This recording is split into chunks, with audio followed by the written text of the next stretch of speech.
Okay, students, good morning to all of you. See, in previous classes, we discussed about differentiation and some formulas of differentiation, and next integrations and formulas of integrations and how to apply them.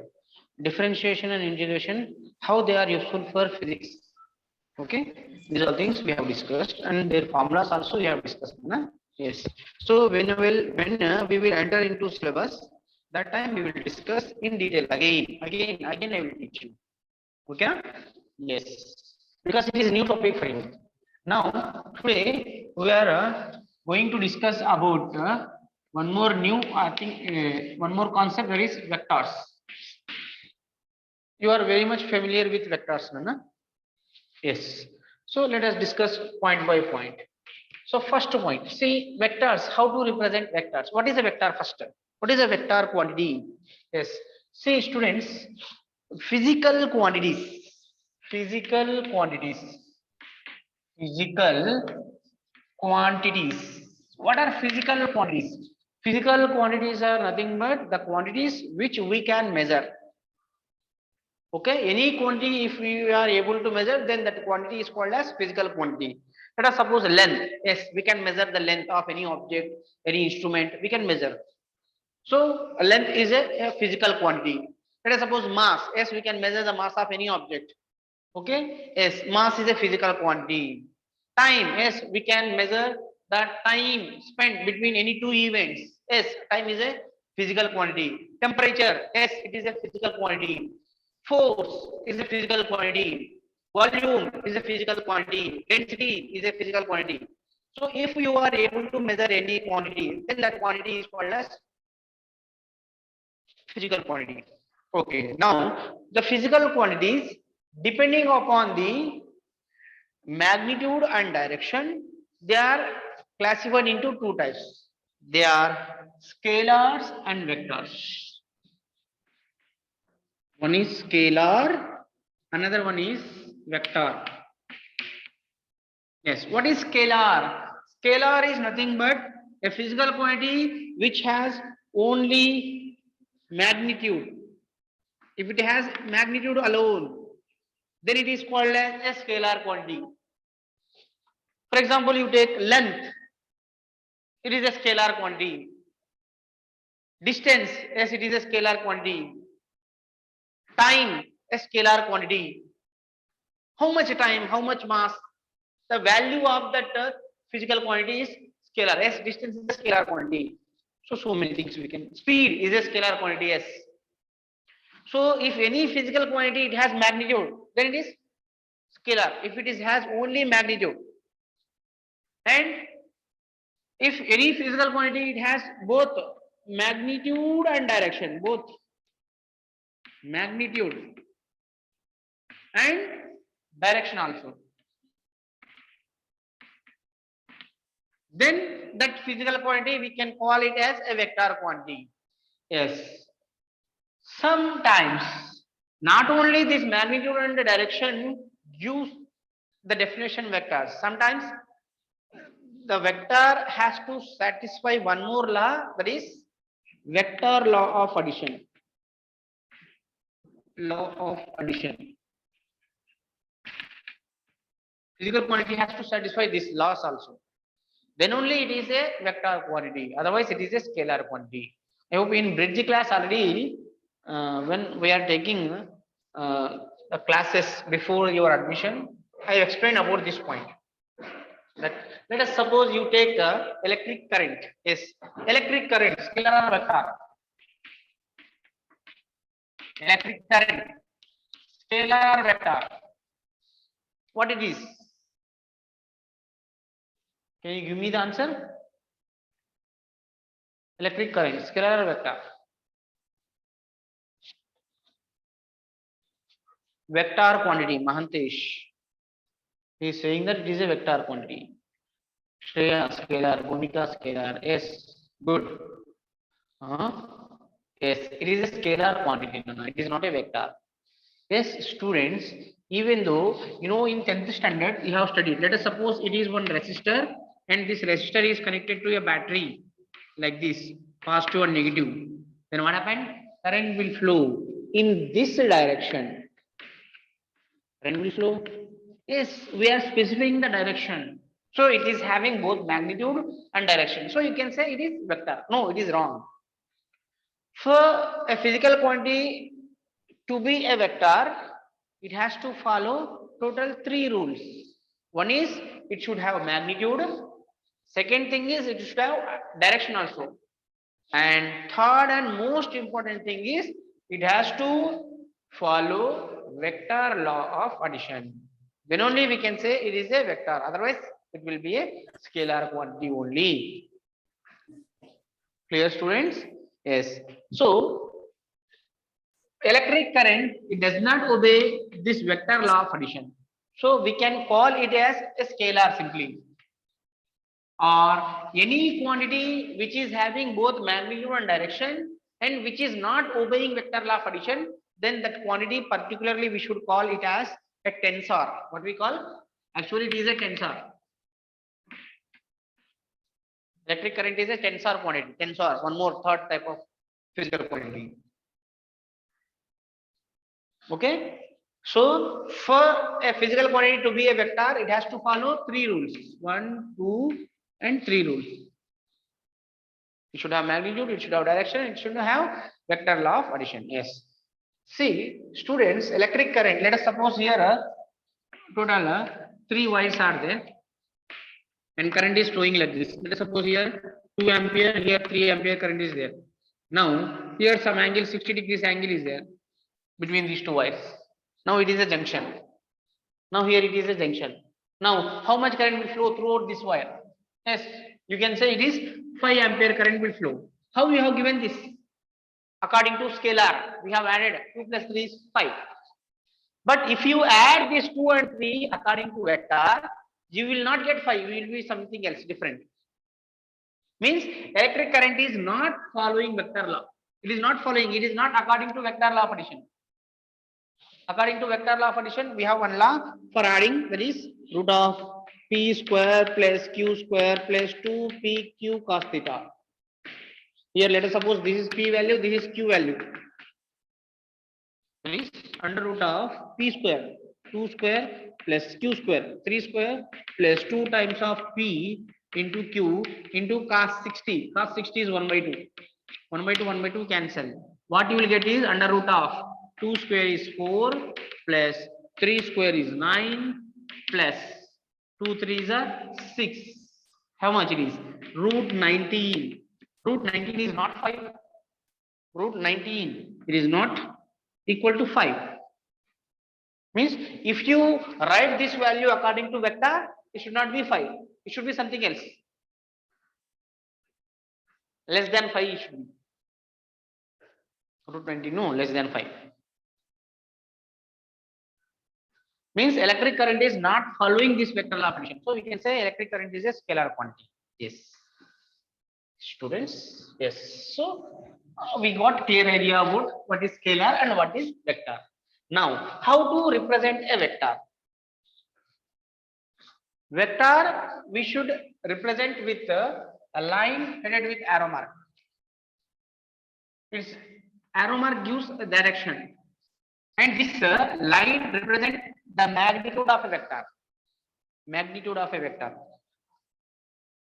More is the length. We can say more will be the magnitude of that given vector. You can say. Let us suppose one vector is a bar. This vector. If you for this vector, if you take only magnitude, modulus, if you take, you will get only magnitude. Okay, this point already you know. Now, so different types of vectors are there, Nana. Yes. Let us see types of vectors.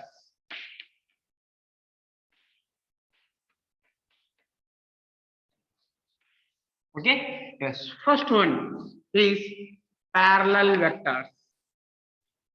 Parallel vectors. What are parallel vectors? Imagine two vectors, something p bar and q bar. Both are along same direction. Then those vectors are called as parallel vectors. And in this parallel vector, there is no condition is that p and q magnitude should be same. The magnitude of p and q may be anything. But if the directions are in same direction, along a same line, then those are called as parallel vectors, as you know. Next one is anti-parallel vectors. Anti-parallel vectors. Anti-parallel vectors are nothing but two vectors. One is p bar and another vector q bar. If they are in opposite direction to each other, then those vectors are called as anti-parallel vectors. For parallel vectors, angle between the two vectors should be 0. For anti-parallel vectors, angle between the two vectors should be 180 degrees. And here condition is p bar magnitude may be equal or may not be equal. You can say this may be equal or may not be equal, but only the thing is they should align in same direction. Here also p bar magnitude and q bar magnitude, they may be equal or they may not be equal, but only the thing is they should be in opposite direction to each other. Okay, na? Next thing is equal vectors. Yes, equal vectors. What are equal vectors? Equal vectors are nothing but two parallel vectors which are equal in magnitude. This condition should be there. If this is not equal, then they are not called as equal vectors. The magnitude of two vectors should be same and they should be in same direction.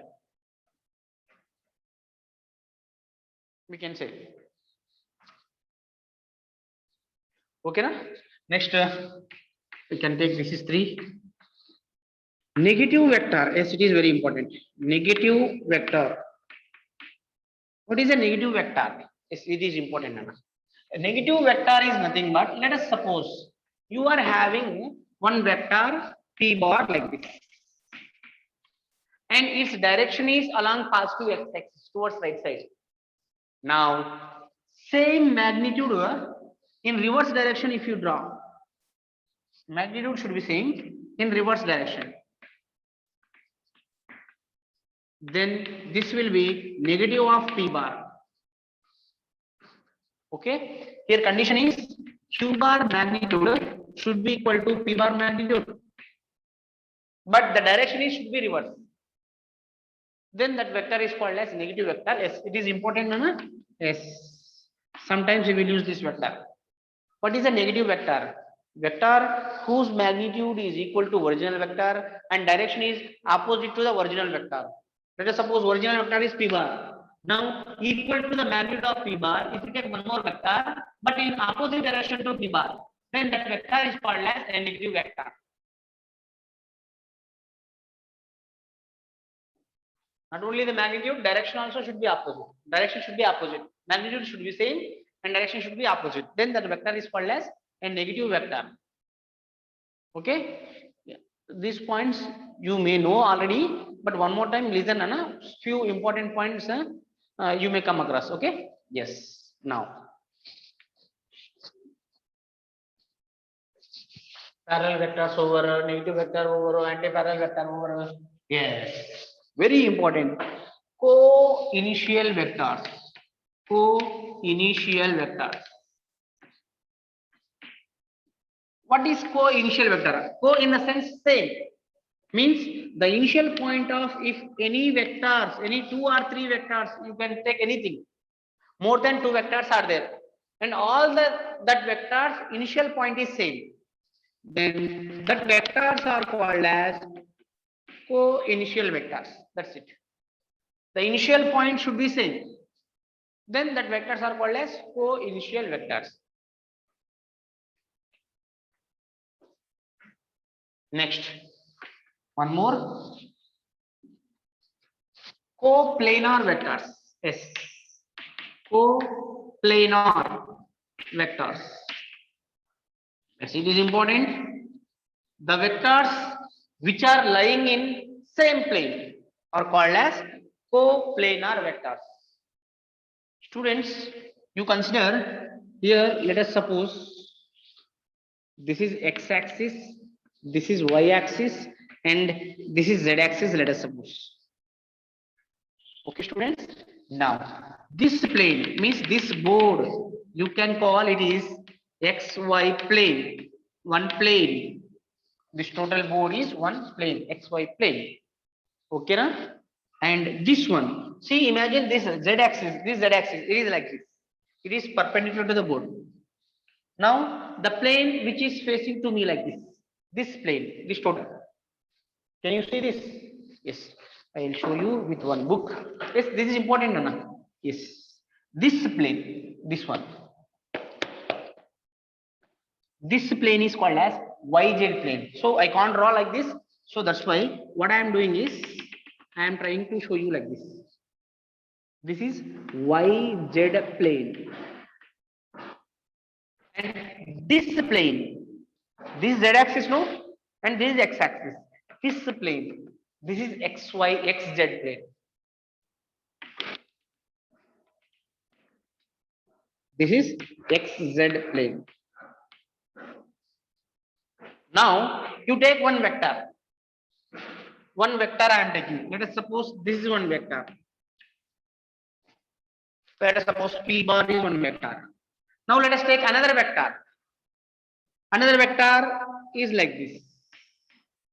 Now these two vectors, P bar and Q bar, where they are present? They are present in one particular plane. Yes, I have drawn them on board. Means board is one XY plane you consider.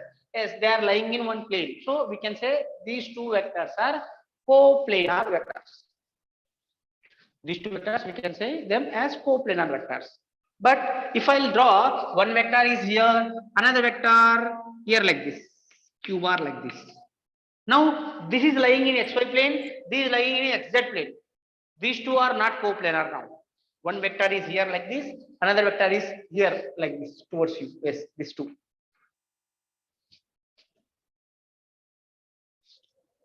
I have drawn like this. Okay, Nana? So, what are coplanar vectors? Coplanar vectors are nothing but the vectors which are lying in same plane. Now, let us take one example. Students, let us take two vectors. Any two vectors, however you keep them, whatever the direction you want, keep. Let us imagine my two fingers are two vectors. Yes, these are two vectors starting from same point. We can say coinitial vectors. Okay, and in which plane they are lying? In one particular plane only they are. Okay, means coplanar vector we can say. Okay, if I'll change the direction of one vector.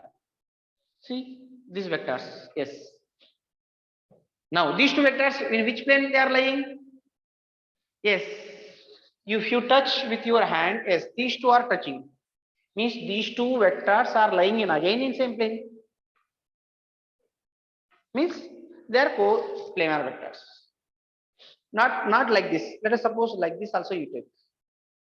Again they are lying in this plane.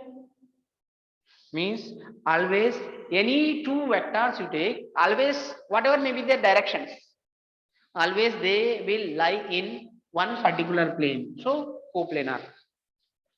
Any two vectors you take, always they will be coplanar only. Any two, whatever you want, you can take. Okay, yes. Students, yes. Imagine this register, one vector. This is one vector. Yes, these two are lying in XY plane. If I keep like this, yes, these two are lying in XZ plane. Whatever may be the direction you keep, always they lies in one particular plane. If two vectors only are there.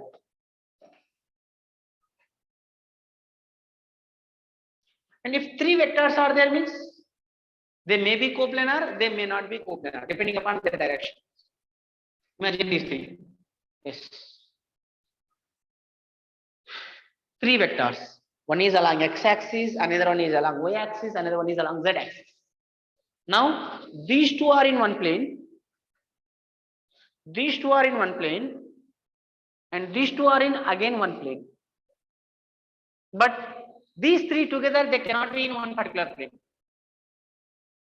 If three vectors are perpendicular to each other, then that vectors cannot be coplanar. You remember that point. Three vectors are there, and the three vectors are perpendicular to each other, then they cannot be coplanar. But if you take two vectors, whatever may be the direction, whatever may be the angle between them, the two vectors always they will be coplanar only. Okay, na? Yes. So this is about coplanar, very important. Okay? Yes.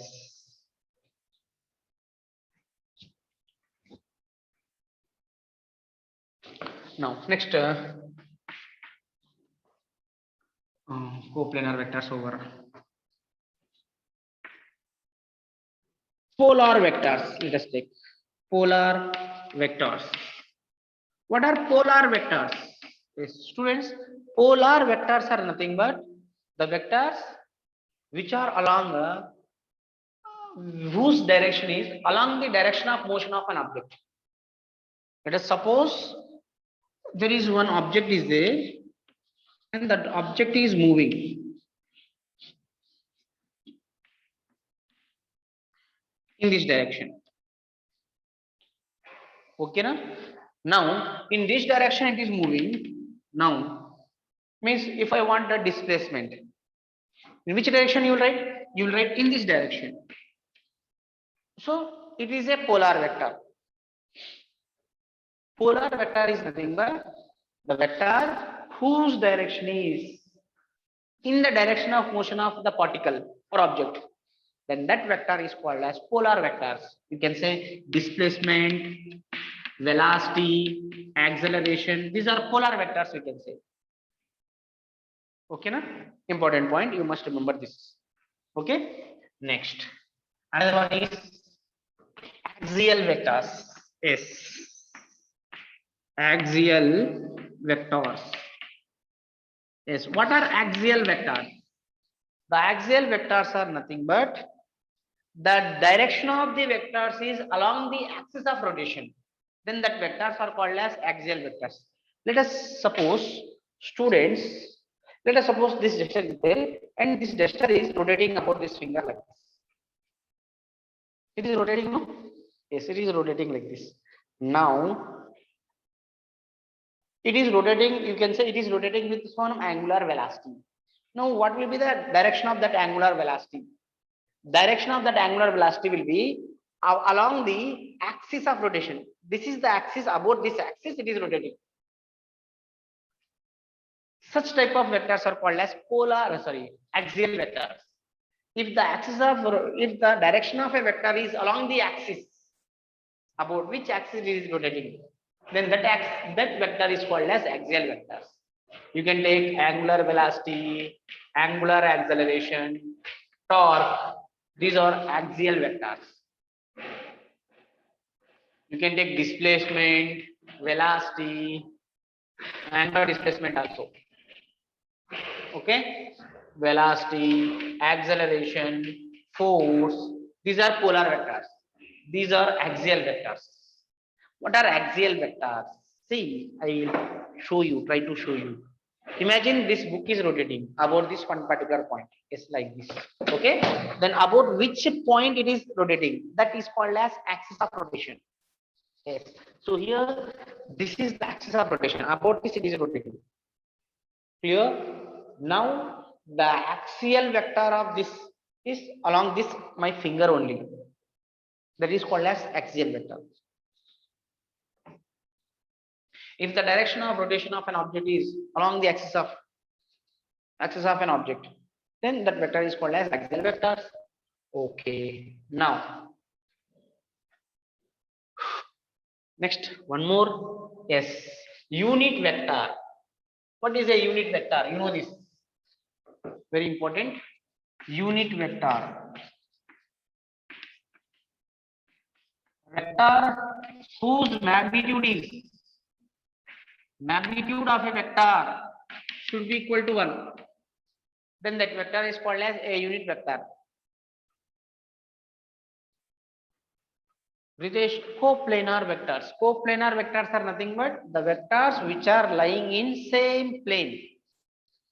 Two vectors you take. Any two vectors you take. Any two vectors you take. Yes. These are the two vectors, chalk piece and duster. And in which plane they are lying? See, these two are lying in this plane.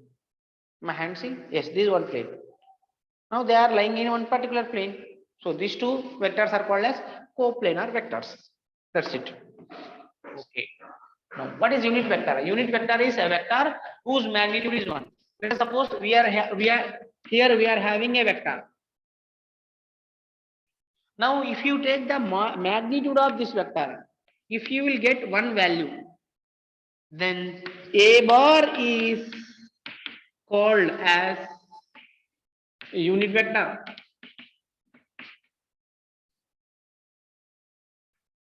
How to represent that unit vector? Unit vector, we will representation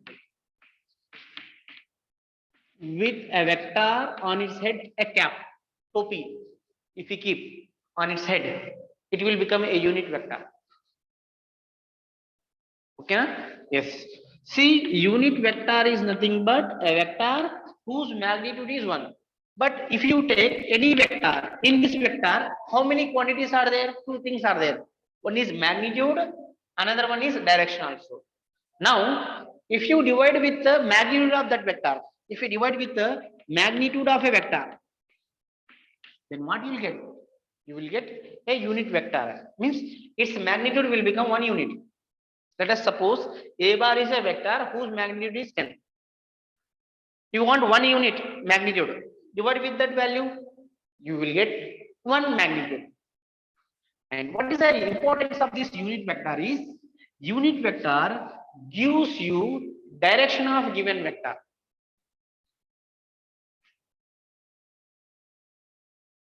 Okay, students, let us suppose I am having one physical quantity. Let us suppose a scalar I am having. I want to convert it into a vector without changing its value. What I can do is, only the thing is scalar, I am having one value, magnitude I am having. What I have to do is, if I'll add direction to it, it will become a vector. Now what to do is, give direction to it. How can you do? Yes, multiply with one unit vector. You will get what? A vector quantity. Okay, na? Just remember, a unit vector representation is like this. A cap is equal to A bar divided by modulus of A bar. So this unit vector gives you the direction of a given vector.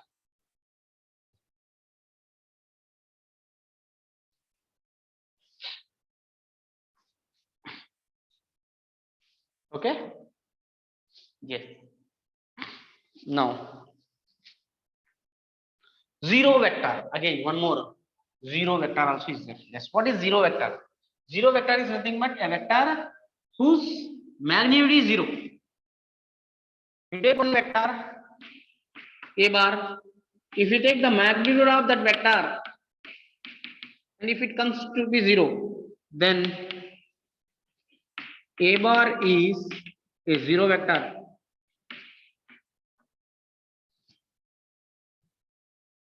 Okay? Magnitude should be 0. Then the vector is called as 0 vector. Yes. Now let us see addition and subtraction of vectors. How we can add the vectors and how we can subtract the vectors. Now, addition of vectors.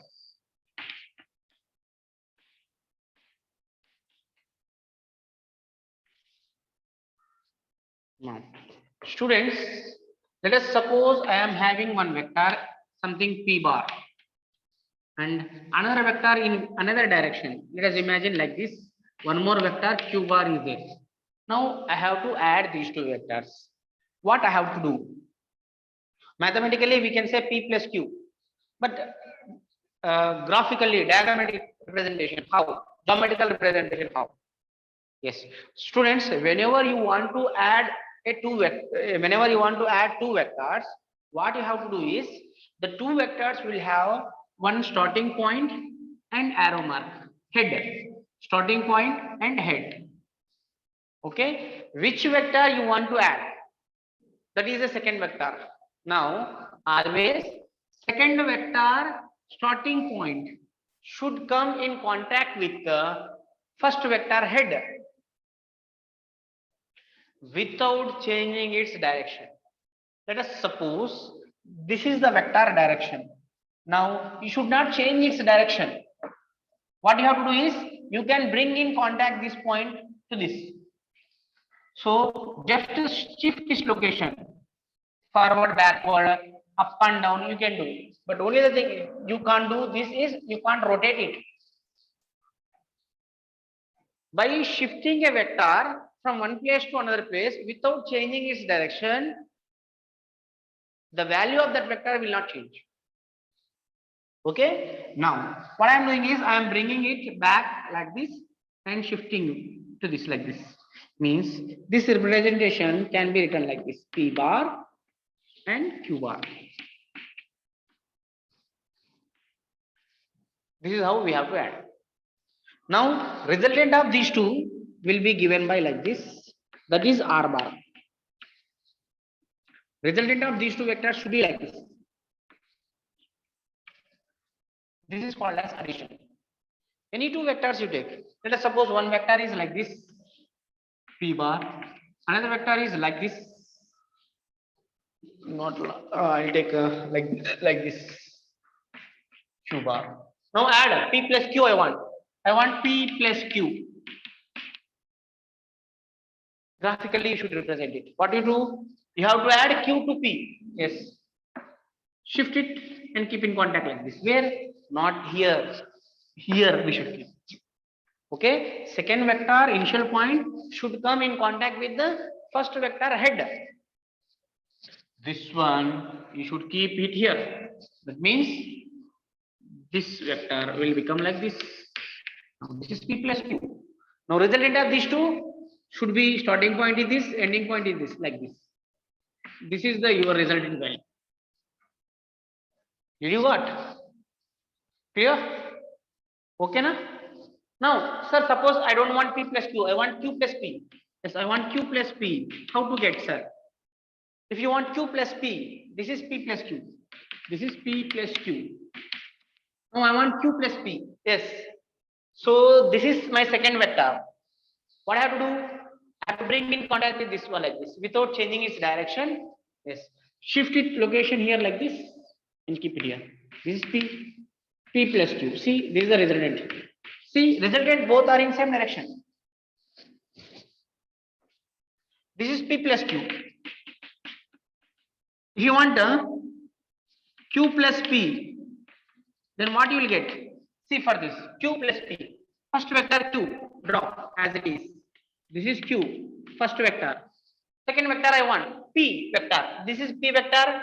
Don't shift its, don't change its direction. Just shift its location. Where?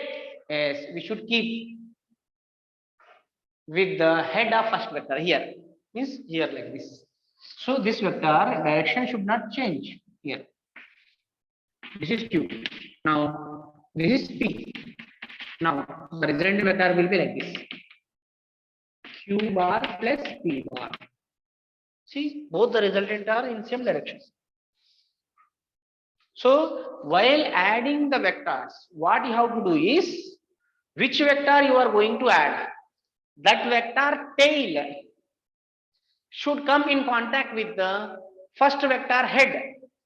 Second vector tail should come in contact with the first vector head. But while you are doing this one, you should not keep like this. You should not keep. How, in which direction this vector is there, same as it is, you should keep. That is the point you need to remember while adding the vector. Now, how much graphically I have shown you, this is R, P plus Q, R, Q plus P. But mathematically, how much it is? For that, one law is there, that is called as vector law of addition. Total 3 laws are there: triangular law of vector addition, parallelogram law of vector addition, and polygon law of vector addition. That we will discuss in next class. Okay. Now, in this, we have studied about the addition of vectors. Now let us do subtraction of vectors. While subtracting, how we have to proceed? Yes, addition is over. Subtraction of vector. If we subtract, how to subtract? Yes, let us suppose we are having one vector P bar and another vector Q bar is like this with us. Now I want P bar minus Q bar value. I want First, graphically, let us see. See, students, P bar minus Q bar, we can write it as P plus of minus Q. Can we write? Yes. Yes.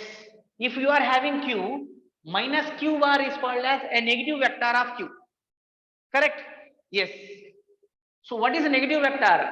Negative vector is nothing but a vector which is reverse in direction to first vector, and magnitude of that vector should be same as first vector. How much length is there? Same as it is, that much length. If you take in reverse direction, then it will be called as a negative vector. Now, this negative vector we should add to first vector. While adding, what is the rule I told you? Second vector tail should come in contact with first vector. Yes, this is the first vector, P bar. Now, second vector, which vector I have to add? Minus Q bar I have to add. Minus Q bar, tail is here. So, without shifting its direction, just keep in contact with the first vector head. Yes.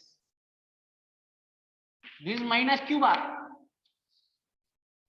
Clear, students? Yes. Resultant of these two should be like this here. This is R bar. That should be equal to P bar minus Q bar. Got it? Graphically, how to add two vectors, how to subtract two vectors. While adding, second vector tail should come in contact with first vector. While subtracting, you can do that subtraction in different manners such that it is addition of a negative vector. Negative vector, how to get? Same vector, magnitude, reverse direction you draw. Now this minus Q bar we should add to P. While adding, what rule you have followed, same rule we should do. This is the answer. Got it, students? Yes, this is how we need to do adding and subtraction of two vectors. Now, in the next class, we will discuss about the laws of vector addition, parallelogram law of vector addition, triangular law of vector addition, polygon law of vector addition. This we will discuss in next class. Okay, na? Yes. This is for today's class. I hope you understood it clearly. Okay, bye. Okay, na?